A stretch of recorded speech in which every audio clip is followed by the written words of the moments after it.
안녕하세요. 안녕하세요. 안녕하세요.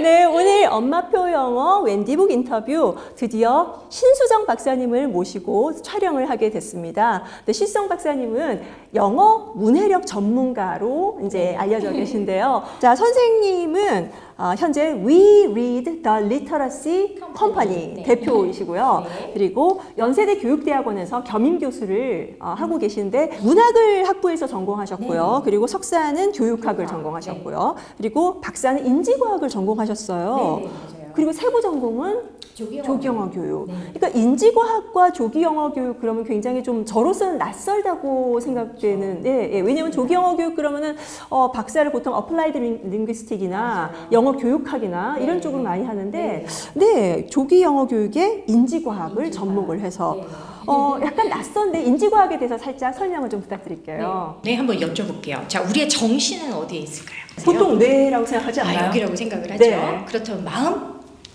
심장? 심장? 잠깐 이게 따로 노나요? 그리고 육체? 육체는?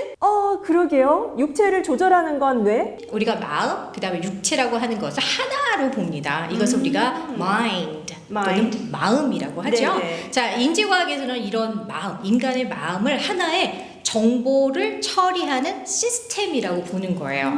그래서 외부에서 어떤 자극이 이렇게 들어옵니다. 그러면은 우리의 마음에서 이 정보들이 무엇인가를 알아내기 위해서 처리를 막 해요. 자, 처리를 하고 그리고 나서 이것이 이런 것이구나 하고 그것을 출력해냅니다. 네.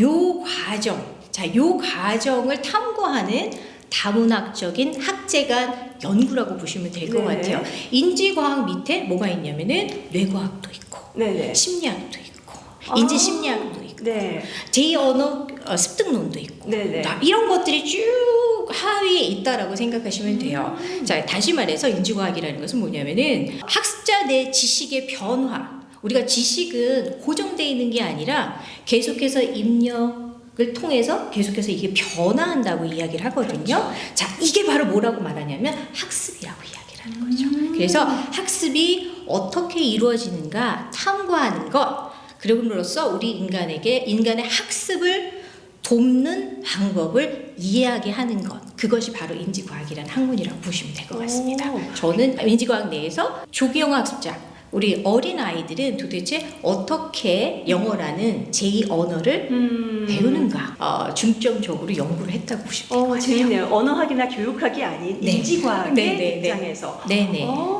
이 박사과정 이전에는 네네. 리터러시 전문가 교육을 많이 하셨다고 들었는데 네네네, 맞아요. 주로 대상이 어떻게 되셨나요? 대상은 제가 18개월부터 아이들을 지도했어요. 18개월짜리 네. 아이들. 네, 엄마랑 아가랑 클래스. 네네. 그래서 출발은 18개월 정도의 아이들로 시작을 해서 봤지만 그렇게 쭉 갔던 애들은 차곡차곡 쌓여서 갈 수 있었는데 그 반면에 중간중간에 이제 들어오는 아이들이 있잖아요. 네. 그러면 미국 가서 3학년이지만 6학년 아이가 있는다든지 그런 식으로 이제 수업에서 이제 아이들을 지도하고 그리고 아이들을 지도하는 교사들 그다음에 학부모님들 이분들이 어떻게 아이들을 지도해야 되는지 영어 문해력을 어떻게 발달시켜야 되는지 그 부분에 대한 강연들을 계속해서 해왔었죠. 이제 전방위적으로 18개월짜리 아이들부터 네. 초등학교 고학년까지 네. 그리고 직접 아이들 가르치는 선생님부터 네. 또 학부모들까지 네. 정말 굉장히 다양한 분들을 만나서 그분들의 니즈 그리고 그분들의 발달 과정 이런 것들을 굉장히 속속들이 아시고 이 조기영어 교육 석사를 시작을 하셨고 네. 그다음에 이제 인지과학 박사를 네. 하신 거죠.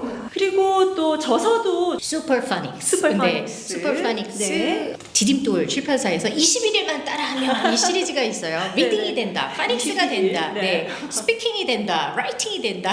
이 시리즈를 쭉 출간을 했었고 제가 미국 교과서는 좀 잘 알고 있으니까 그럼 미국 교과서처럼 학습서를 만들어주세요. 그래서 길벗 출판사에서 미국 교과서 Reading Starters 그 시리즈도 네네. 만들고 영어 그림책, 동화책도 쓰셨어요. 맞아요. 좀 더 많이 아쉬워요. 알려졌으면 싶은데 그래요. 왜냐면 그때 이제 정말 그 세계적인 일러스트레이터들이 많이 참여해 주셨어요. 네. 그래서 해외 작가들도 같이 참여를 하면서 정말 공들여서 만들어졌는데 원서에 밀리더라고요.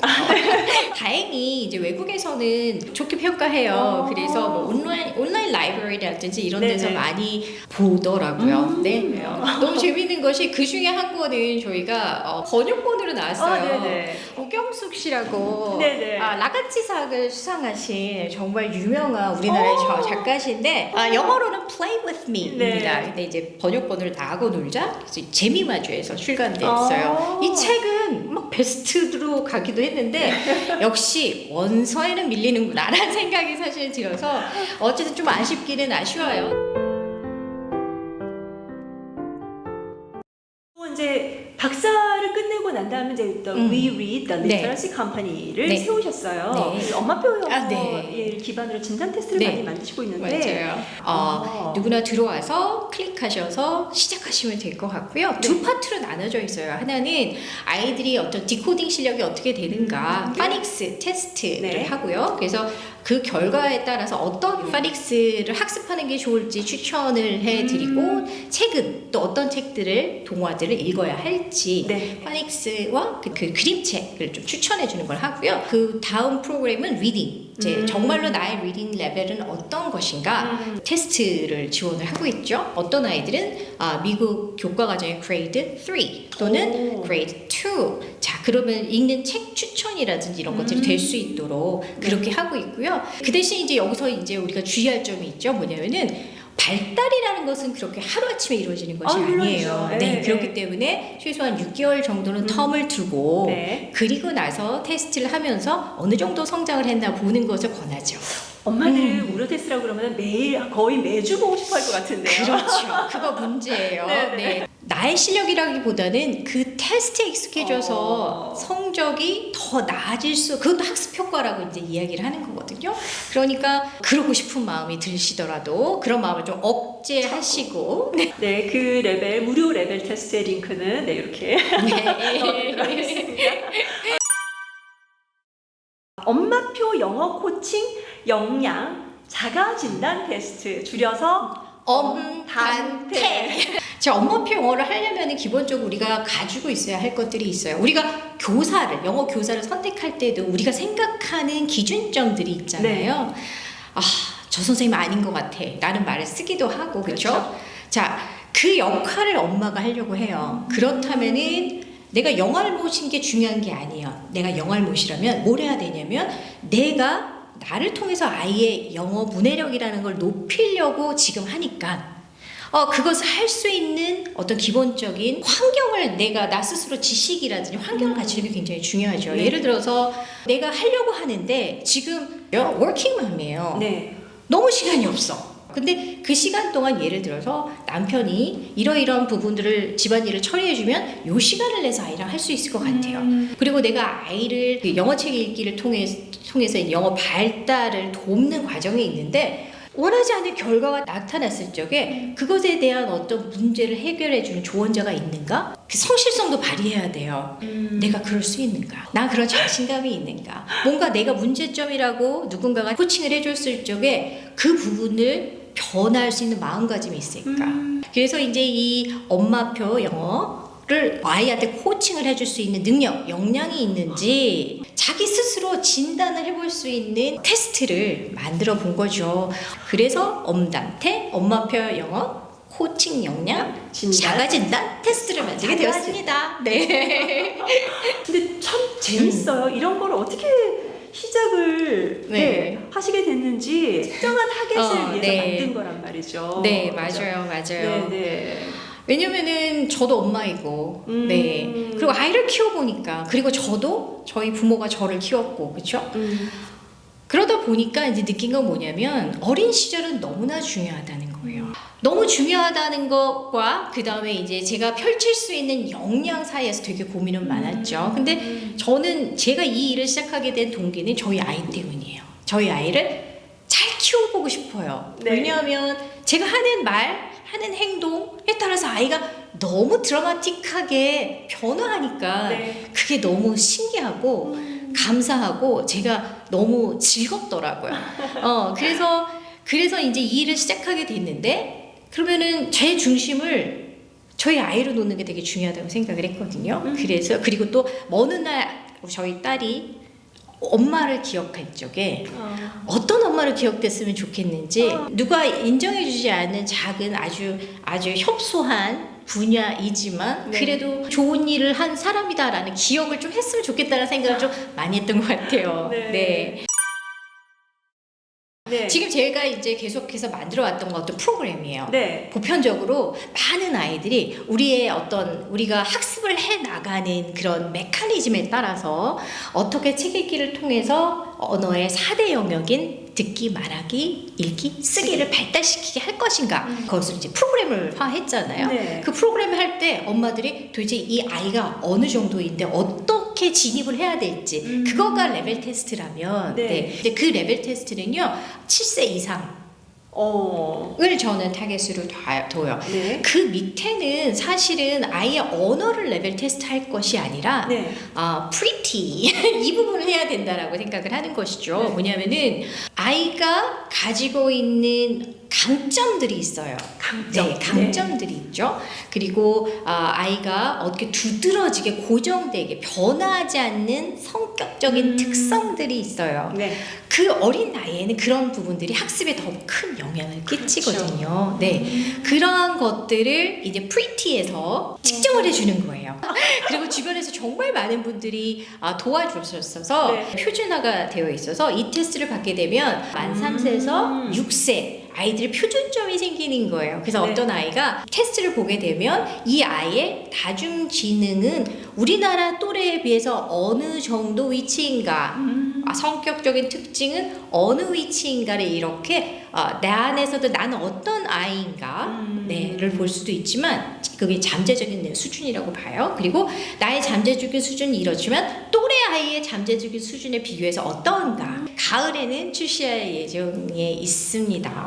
네. 스탠다드와 비교할 수 있다는 게 굉장히 엄마들한테는 좀 특별한 의미가 있을 것 같아요. 우리 아이가 정말 어디에 위치해 있는가 끊임없이 불안해하고 또 궁금해하고 하는 그런 부분이잖아요. 네, 그 프리티 테스트가 가을에 출시될 예정이고요.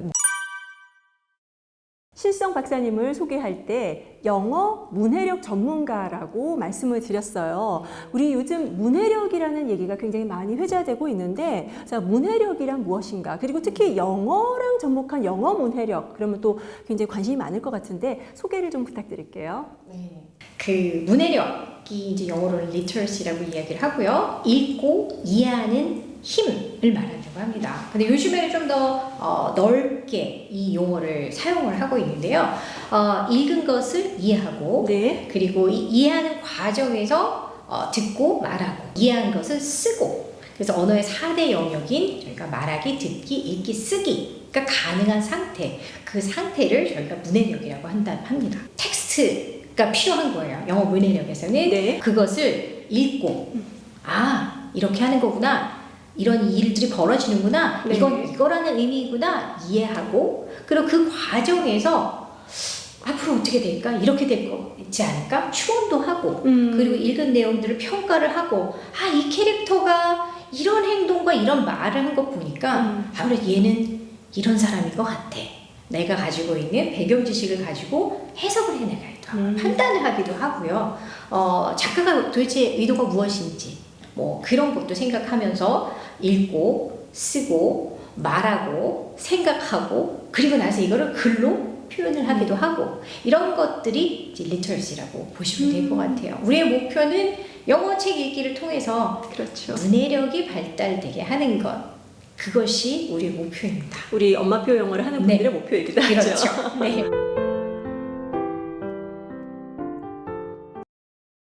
박사님께서는 그 문해력에 대한 특히나 첫 영어와의 만남 이런 것에 대한 굉장히 독특한 추억을 가지고 계시다고 들었어요. 맞아요. 저는 엄마표 영어가 아니라 아빠표 영어. 아빠표 영어. 저희 아빠가 이제 건설 회사에 다니고 계셨고 영어가 능통하신 분이라 이제 그 해외 어떤 건설 수주를 따는 그런 역할을 하셨던. 근데 저희 아빠가 이제 아이들을 워낙 좋아하세요. 그래서 아이들이 너무 늘 그립고 아빠로서 엄마가 아닌 아빠가 할 수 있는 게 무엇일까를 많이 고민하셨다고 해요.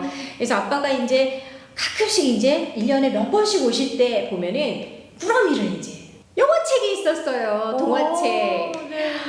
레이디버드라는 그 책을 선물을 가지고 오셨어요. 그러면 이제 저녁 때가 되면 아빠가 저희들에게 쪼르르륵 앉혀놓고 자, 그리고 이제 아빠가 읽어주는 그 책을 듣는 거예요. 네. 그런데 무슨 말인지 알겠는 거예요. 그림도 있고, 그리고 또 아빠가 목소리 표현도 좀 잘 해주셨던 것 같고, 아빠가 중간중간 질문을 해주셨어요. 네네. 우리가 아는지 모르는지. 예. Monitoring Comprehension. 와. 이거를 모델링을 해주신 거죠. 네. 이렇게 질문에 답하면서 이렇게 해서 알아가면서 읽는 게 책 읽는 거구나. 와. 이거를 어렸을 때 제가 경험을 통해서 알고 있게 된 거예요. 근데 그 시간이 너무너무나 좋았던 것 같아요. 멋지다. 뭔지 모르지만 알 것 같고 뭔지 모르지만 이렇게 말하면 될 것 같고 그게 바로 어렸을 적에 외국어를 배우는데 이점이잖아요. 그렇죠? 그래서 지금 엄마표 영어에서 이렇게 많은 엄마들이 이렇게 많은 노력을 하는 이유가 그 시기를 잘 이용해서 아이가 편안하게 자연스럽게 언어를 발달했으면 좋겠다는 마음이 크니까 그렇게 하고 있는 것인데 제가 그렇게 이제 아빠표 영어를 경험을 했죠. 초콜릿과 함께. 초콜릿과 함께. 다 끝나면 이제 아빠 걸 입에다 넣어주기도 하고 오디오 테이프를 틀면은 어떤 소리가 이렇게 음원이 나오잖아요. 자, 여기서 이제 중요한 건 그거예요. 이해한 후에 반복한다. 자, comprehensive input이 여기서 나오는 거죠. 와. 그게 바로 우리 뇌의 메커니즘이기도 하고요. 네. 그걸 아버님이 네. 알고 계셨다는 게 너무 대단한 것 같아요. 그런데 생각을 해보잖아요. 그러니까. 여러분들도 아마 한글책을 그렇게 해주셨을 거예요. 우리는요, 본능적으로 아이들을 잘 건강하게 어른으로 성장시켜야 된다는 미션을 가지고 태어난다고 그렇죠. 해요. 네. 네, 그게 이 유전자 속에 잠재되어 있다고 와. 해요. 그래서 여러 가지 실험들을 했는데요. 그때 이제 몸에서 분비가 되는 게 옥시토신. 옥시토신. 이 옥시토신은요, 그 아이가 3세 정도까지 엄마의 몸에서 가장 많이 분비가 맞아요. 돼요. 누군가를 돌볼 때, 이거는요, 노인도 마찬가지예요. 그래요? 네. 노년기에도 젊어지고 싶으시잖아요. 그러면 손녀, 손자 봐주실, 체력적으로 무리가 되지 않는 상태에서 돌보시면은 우리 인간의 목표가 뭐예요? 생존. 그래서 우리가 아이를 책임지는 어떤 역할을 맡게 되면 그때 아이를 잘 키우게 하기 위해서 아주 스페셜 호르몬들이 마구마구 발생을 해서 우리 젊음도 유지가 될 수 있다라고 정말요? 이야기를 해요. 네, 그게 이제 아빠한테도 분비가 되기도 해요. 육아에 관심이 많은 사람, 아이를 좀 더 자세하게 세심하게 돌보시는 분들한테 그런 것들이 분비가 된다라고 보시면 되는 거죠. 아빠가 본능적으로 그런 걸 아시는 것 같아요. 물론 그러니까요. 교육학을 하면서 영어 교육하면서 배우기도 하셨지만 그래서 제가 사실은 연령을 더 낮추어서 내려온 것은 부사들도 엄마들도 아이들도 첫 시작쯤에 사람들의 마음에 공감을 잘하고 설득이 잘 되는 옥시토신 많이 분비가 돼서 우리 아이를 위해서라면 무엇이든 변화할 준비가 되어 있는 그때 그 지점으로 좋은 교육을 제시를 하면 변하겠구나. 그래서 엄마표 영어에 관심을 사실 갖게 된 계기도 있죠. 그게 바로 positive experience. 아까 우리 In 테스트 English. in English. 그렇죠. 내가 왜 이런 생각을 가지고 있을까? 계속 리플렉션을 해보니까 아빠와의 그 와. 기억이었던 거죠. 그럼 그 아빠와의 그 좋은 네. 추억을 또 받으시고 받고 그리고 또 이것을 저희 딸한테 따님한테. 그렇죠. 육아 방식도 대물림이다라고. 그러게요. 네네. 박사 과정에서 굉장히 많은 분들을 만나고 또 굉장히 많은 연구를 하셨을 거예요. 네, 맞아요. 그 중에서 저희들이 또 관심 있는 부분은 한국에서 태어나고 자라서 교육을 받았는데 영어를 잘하는 사람들의 얘기인데 네. 거기에 대해서도 데이터베이스가 좀 있으시다고요. 그렇죠. 저희가 3년 동안 펀드를 받아서 연구를 했었어요. 네네. 연구를 하고 이제 해외 저널지에 논문을 발표했었는데요. 한국형 국내파 영어 고수들의 영어 학습 경험 이야기. Why we do and what we do. The experience of good English language learners. 자, 그런 제목이었는데요. 근데 저희의 연구자의 입장에서는 한두 명의 사례를 가지고 그것을 일반화하는 것은 굉장히 위험하다라고 생각을 하고 있죠. 그래서 83명 저희가 연구를 했어요. 어떻게 시작을 했고 무엇을 했고 언제 시작을 했고 무엇이 이들을 끝까지 그렇게 성공하도록 했는가에 관해서 과학적인 분석을 했죠. 이 사람들을 좀 나눠봤어요. 언어 습득의 결정적인 시기가 우리가 만 12세라고 이야기를 하죠. 그래서 만 12세를 기준점으로 그때 그 이전에 집중학습을 시작한 집중적으로 엄마하고 같이 영어 책이라는 거 펼치고 좀 집중을 해서 보는 거 그걸 우리가 집중학습 시기라고 봤어요. 집중학습 시기가 12세 미만 그다음에 12세 이전 이후로 이렇게 나눠서 이 사람들이 도대체 어떤 특징을 가지는가 제가 이제 인지과학에서 이제 연구하는 결과 데이터가 크게 다르지는 않았죠. 보면은 12세 이전 이 사람들은 도대체 어떻게 영어를 시작하게 되었는가? 무엇이 그들을 움직였는가? 아까 positive reading experience 결국은 가정 환경, 부모님. 그렇죠. 외부적인 요인이라고 하는 거예요. 이 아이 스스로 이런 마음이 이렇게 든 것이 아니라 외부적인 우리가 요인이라고 하는 거예요. 동기가 만들어지는 데는 내부적인 요인도 있고 외부적인 요인인데 이 외부적인 요인인 부모나 교사에 의해서 경험을 하게 되는 거예요. 그런데 어떤 상황을 만들어요. 우리가 그걸 상황적 흥미라고 말하거든요. 가만히 있는데 갑자기 흥미가 생기지 않아요. 무엇이도 모르는 아이들한테는 이것이 무엇이다 하고 경험하게 해주는 것이 매우 중요해요. 그래서 상황적인 흥미를 만들어주고 그 흥미가 계속되다 보면은 동기라는 게 생기거든요. 자, 외부적인 요인에 의해서 만 12세 이하의 학습자들은 영어가 시작이 되었어요. 반면 12세 이후 학습자들은 어떻게 됐을 것 같으세요? 그때는 내부적인 동기가 생기지 않을까요? 물론 수많은 학습과 교육에 의해서이긴 하겠지만. 네네네. 이때는 맞아요. 내재적인 동기예요. 외부가 아니라 이제 내 자신으로부터 시작을 하는데 꿈이 생기는 거예요. 나 이런 사람이 되고 싶어. 그걸 우리가 제2언어 자상 뭐 이렇게 해요. 내가 영어를 이렇게 쓰면서 이제 해외에 뭐 어떤 공연 기획을 하는 사람이 되고 싶어. 이런 꿈들이 생기게 되는 거죠. 그래서 그 꿈을 향해서 이제 가는 거예요. 그래서 이제 본인의 어떤 그러한 내재적인 동기에 의해서 나의 영어 학습이라는 게 이제 시작이 되는 거죠. 그게 이제 만 12세 이전과 12세 이후의 차이점이에요. 물론 아이를 계속 기다리다 보면 어느 날 꿈이 생겨서 영어를 아주 집중해서 끈기 있게 잘할 때까지 노력하는 그 시간이 올 수도 있겠지만 지금 우리가 할 수 있는 거라면 좀 더 자연스럽게 할 수 있을 거라고 봐요.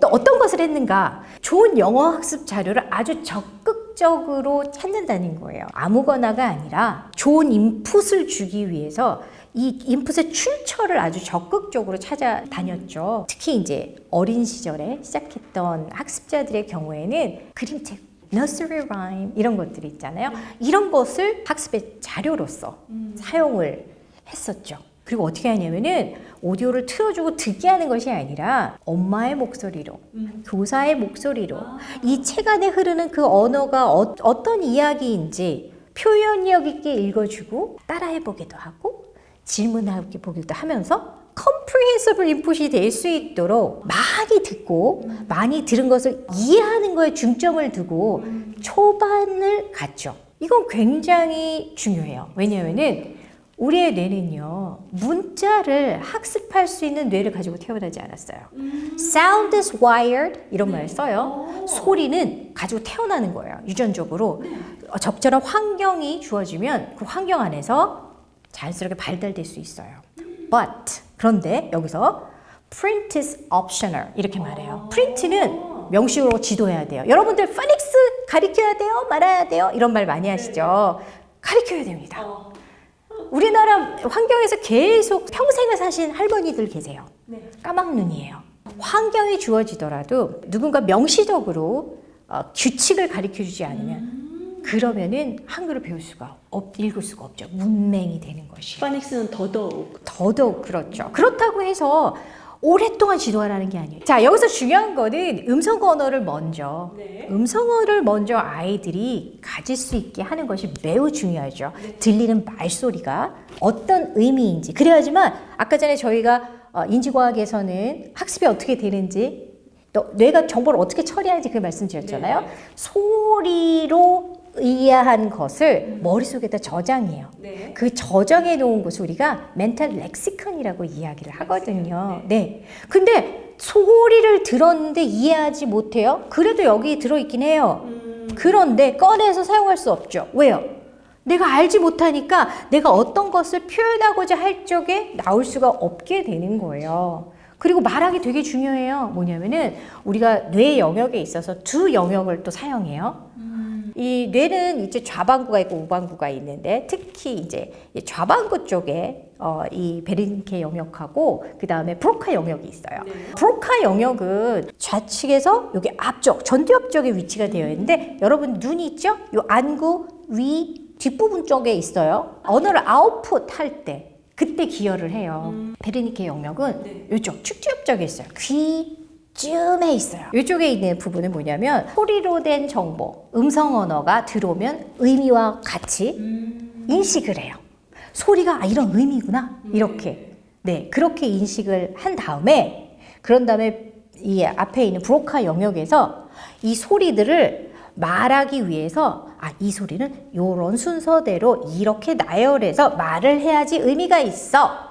이것들 단어는 이런 소리들을 이렇게 조합해서 말해야지 의미가 있어 하는 것들을 조작을 해요.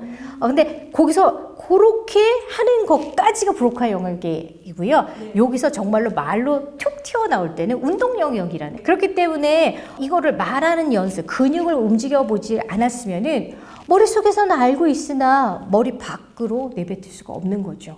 자, 그래서 우리가 해야 될 것들은 뭐냐면은 의미, 소리를, 음성 언어를 이해하는 것이 1번이에요. 그리고 이것을 어떻게 해내야 되는지. 자꾸 아웃풋도 입력과 출력, 아웃풋을 계속 같이 해주지 않으면은 언어라는 것이 우리가 생각하는 언어로 잘 발달되지 않는다는 거 잊으시면 안 될 것 같아요. 이해한 후에 반복하는 거, 소리 내서 말하는 거. 바로 이 부분들이 good language learners, 한국에서만 국내파 이런 사람들이 처음은 다 그런 과정을 거쳐서 갔었죠.